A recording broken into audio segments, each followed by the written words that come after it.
Hello everyone, today we learn about time-dependent Schrodinger wave equation. Without wasting any time, let's begin. Wave function and also derive the time-dependent from Schrodinger equations. First of all, what is wave function?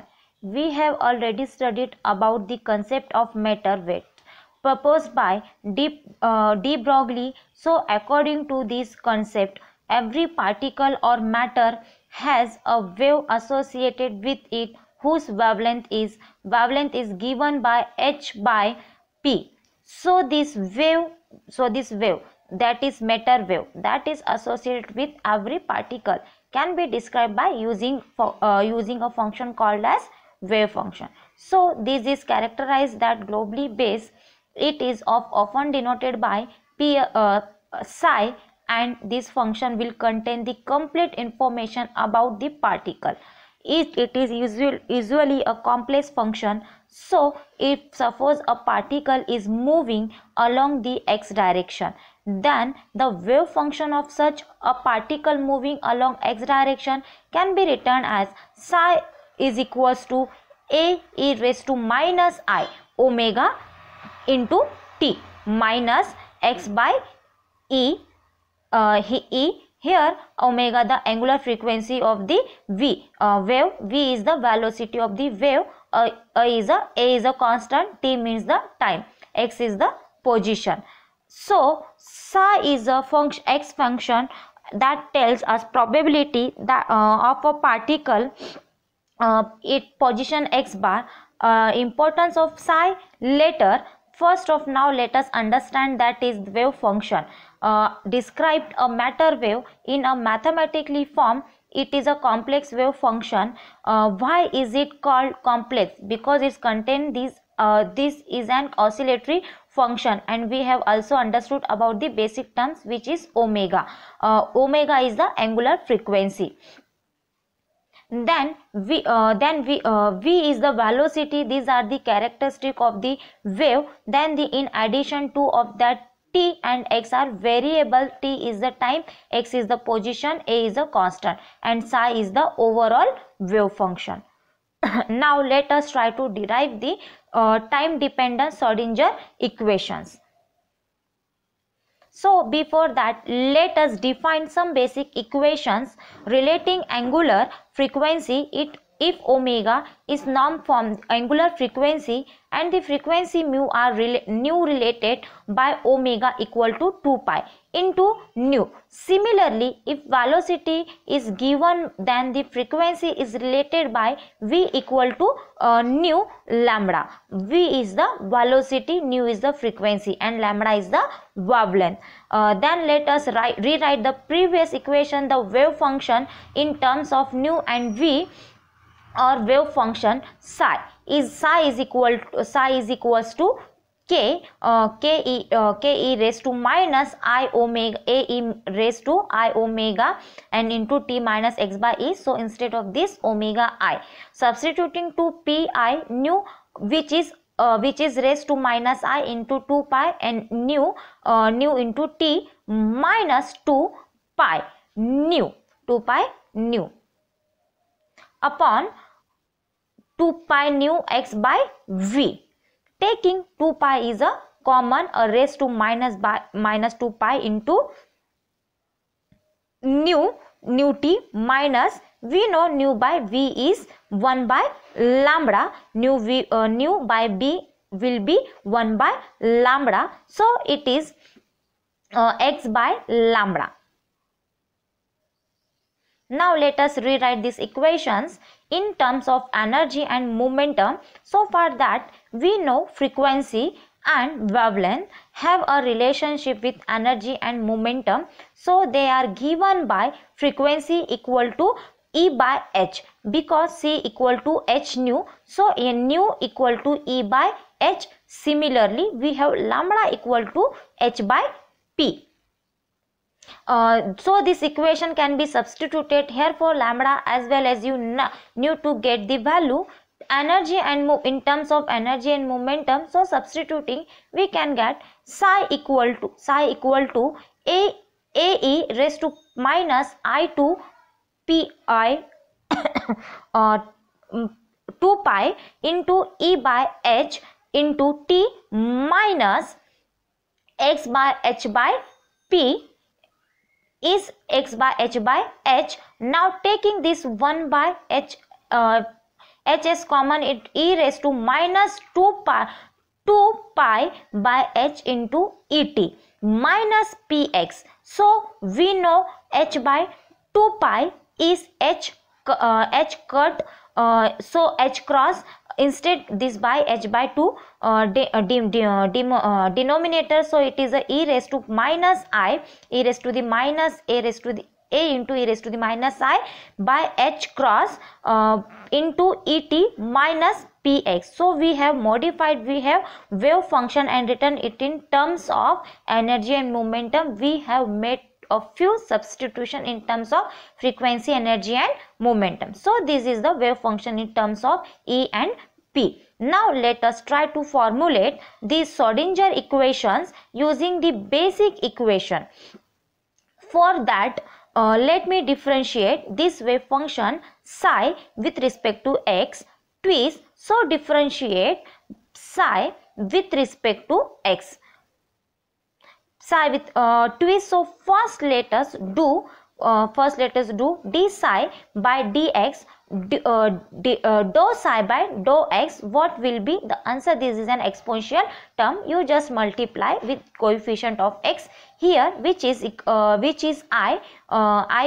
by h cross into ae raised to minus I h cross into et minus px. Here the coefficient of x is minus I by h naught h cross into minus p, which is ip by h cross. You just have to multiply with that constant, that coefficient. Now taking the differentiation once again, we can find dou square psi by dou x. So differentiate this d dot once again, you will multiply again with the coefficient of x here. That is how you do the differentiation of exponential term. It is raised to 2x, that what is d by dx e raised to 2x 2e raised to 2x. Just multiply with the coefficient of x. So that what we have done here. So I am going to multiply once again with the coefficient of x in the exponential term. So the answer will be I p by h cross, ip h by h cross the whole square into a e raised to the power minus I by h cross into et minus px.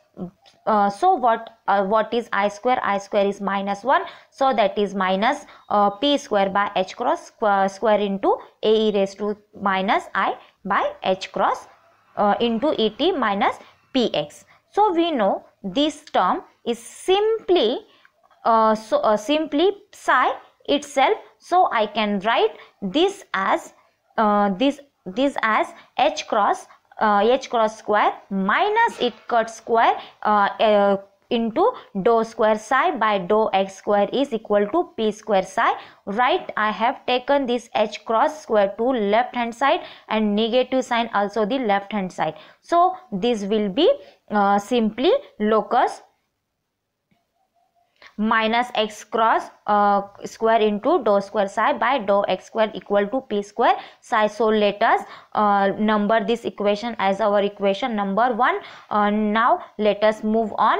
Now let us try to differentiate the wave function psi. Suppose this is our equation with respect to time. So dou psi by dou t, what will be the derivative with respect to time? Simply multiply with the coefficient of t here. So it will be minus ie by h get into raised to minus I by h cross into et minus px, simply to multiply with the coefficient of time in the exponential factor. So this is minus ie by h cross psi itself. So we have got with time derivative of the wave function, which is dou psi by dou t equal to minus I. E by H cross into psi. We have to equation number 2. Equation 1 is the derivative with respect to x taken twice, which is minus h square dou square psi by dou x square equal to p square by psi, so p square psi, and with respect to time we have taken another derivative, equation 1 and 2, to get the time dependent shown in the equation. For that, think what is the equation of relating energy and momentum. We know for particles that are moving with small velocities, when compared to light, the total energy of the particle is given by the sum of kinetic energy, which is half mv square, and the potential energy, which is v, be the total energy. So we know in order to represent kinetic energy, we usually use half mv square, but half mv square can be also represent m square into v square by 2m. Multiply the numerator and denominator by n, which is with p square by 2m. So this is another representation of the kinetic energy. So this is equal to p square by 2m plus v. So the relationship between the total energy and the linear momentum is given by this equation for a free particle moving with smaller velocities. Now let us multiply this equation by psi. So our new equation will be E psi equal to p square by 2m into psi plus v psi. We have derived the equation for E psi and p square psi in equation 1 and 2, right? So equation 1 gives the equation for psi p square psi, which is minus h square into dou square psi by dou x square. Similarly, from equation 2 you can calculate the equation for E sin. What will be E psi will be minus h cross by I into dou psi by dou t. So these is two equations can be substituted into our new equations relating energy and momentum. So instead of E psi, let us write minus h squared by I into dou psi by dou t, which is E psi. Now instead of p square psi, we have minus h squared into dou square psi by dou x square. We have additional 2m in the denominator, so divided by 2m will be the right term, plus v psi. So this is the final modified equation that we have derived from equation 4 psi and the later substitutions. Now let me modify this equation to get the final answer. On the left hand side, multiply the numerator and denominator with an additional I. So in the denominator we have I square, and in the numerator we have minus I. What is I square? I square is minus 1. So minus of minus I will be the new term, which is I itself. So instead of minus 1 by I will be have I minus 1 by I is I itself. So making that change in the left hand side, I can rewrite the equation as I h cross dou psi by dou t is equals to minus h square by 2n into dou square psi by dou x square plus v psi. So this is our Schrodinger equations, time dependent form of Schrodinger equation in one dimensions, because this equation contains the x term alone. That is why is one dimensional equation. So in the case of three dimension, the time dependent Schrodinger equation in 3 dimension can be written as I h cross into dou psi by dou t is equals to minus h cross square by 2n 2m, instead of taking in the derivative with respect to epsilon, derivative with respect to x, y and z. So dou square psi by dou x square plus dou square psi by dou y square plus dou square psi by dou e z square. So this is the 3 dimensional case plus v side. So is the dependent Schrodinger time dependent Schrodinger equation, Schrodinger equation in 3 dimension.